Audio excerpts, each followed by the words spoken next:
Doon na kayo sa pinto. Abangan nyo kung may tao. This is what happened.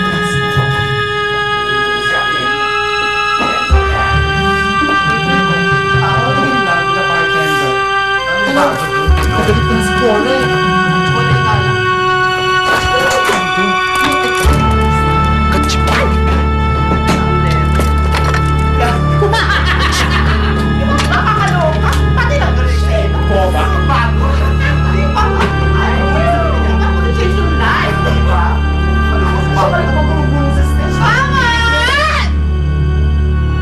Ingay ninyo!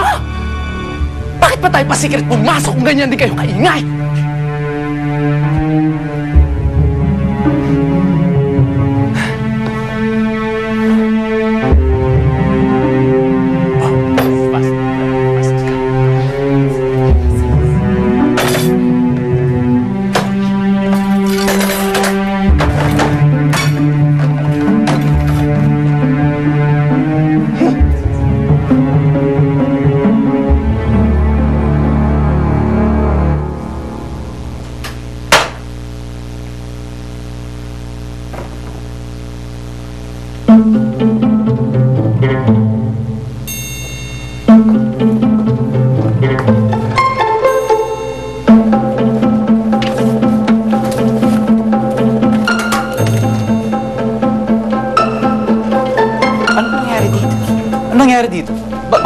Bakit tinapon mo tong gamit ko?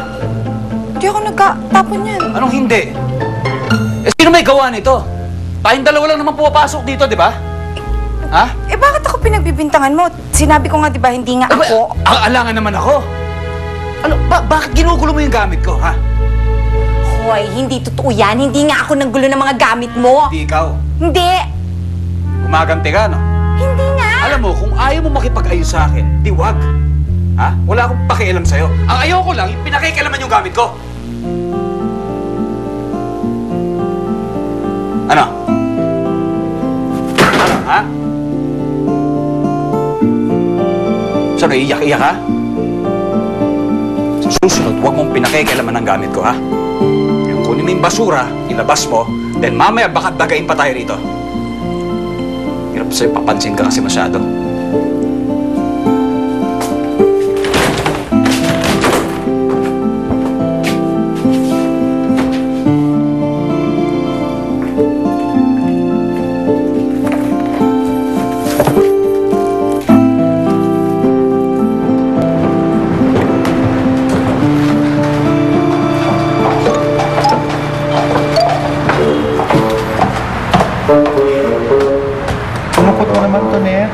Kawawa ka naman. Ikaw kasi vodka eh. Award. Oh, kagabi lang halos favorite ka ni Sir Kenneth. Pero ngayon hate na hate ka na niya. Sabi ko naman kasi sa'yo eh. Maglalaki agad ang ulo mo. Ikaw ba may kagagawa nito, ha? Ay, sino pa nga ba? Ako lang naman na nag-iisang demonyitang nakataras ball bang nagpapahirap sa'yo rito. At alam na alam mo yan. Yun nga lang, hindi ka naman pwedeng magsumbong. Kasi nga, gaya ng dati, wala ka namang pruweba. Bakit mo ba ginagawa sa akin to? Wala naman akong ginagawa sa'yo, ah. Ikaw kasi, bumalik ka pa rito eh. Kung sana tinuloy mo na lang yung pagre-resign mo, sigurado ako, mas mabuti ng kalagayan mo ngayon. Kaya kung ako sa'yo, mag-resign ka na lang ulit. Dahil kung hindi,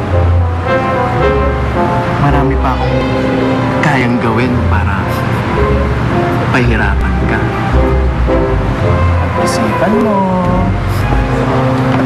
Let's go, girls. Sa'yo na muna to ha. Kawawa ka naman eh. Tara na, Cora. Pabesh!